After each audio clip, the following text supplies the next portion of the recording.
In the words of the great philosopher Adam Sandler, somebody kill me, please. So what the hell was Mario thinking about not taking the knee? Oh, God. Can't let them beat us twice. On to UNC.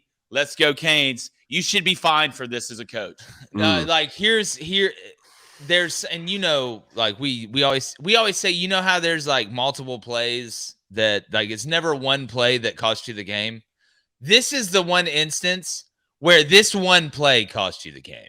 Like let's be honest, because you had it in your control. Just knee it out. Just knee it out. If you don't know, Miami was winning. The clock was running. It was 3rd and 10. And instead of just taking a knee, and they could have ran out the clock. Game over. This is why you have the victory formation put in. They run the ball. So I think it was inside zone, maybe. I got to go back and look at it. Running back gets stripped. Georgia Tech gets it.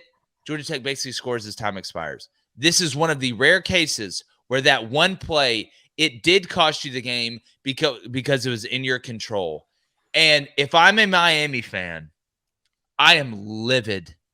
I am livid. If I'm a player on my, and you can say, hey, Chaney, you can't fumble the ball. And I get that, but don't put him in that position. You can sit here and say, oh, well, it wasn't a fumble. The ref screwed it up. Don't put them in that position. Yeah. Knee the ball out. I very rarely am I unbelievably shocked at something happens where there's stupidity, right? I'm not talking about somebody like not even hitting somebody late, not even Dallas Turner hitting that guy behind the block field goal yesterday that kept A&M in the game. That's dumb. What Miami did was borderline. I need to see who you texted before the game. Like I need to, like, it's almost to that point where any coach in his right mind, and it falls on Mario. Yeah. You got to get on the headset and say, what? We're running a play? No, we're not running a play. We are kneeing the ball out. And if I ever hear you say that again, then I'm going to fire you. Yeah. Like that was so agreed. I still can't believe this. I can't believe it either. Text messages. I think a strong case could be made that the kid was down. But again, like you said, it's absolutely unacceptable because you ask too much of the kids. Now, I'm not saying coaches have to be perfect. No one's perfect, but you ask too much of these kids every single day at practice, in film study, week in, week out, having to go to school and having to go to practice. Like you're demanding so much from them. You can't blow the game for the players at the end like that. You have to take a knee. And then and someone had to remind me on Twitter, this wasn't the first time. I heard he did this at Oregon too when Stanford came back and kicked a game-winning field goal. But, hats off to Georgia Tech, and Haynes King still had to hit that big rollout for a touchdown. He did. And you know what? Georgia Tech, good for them.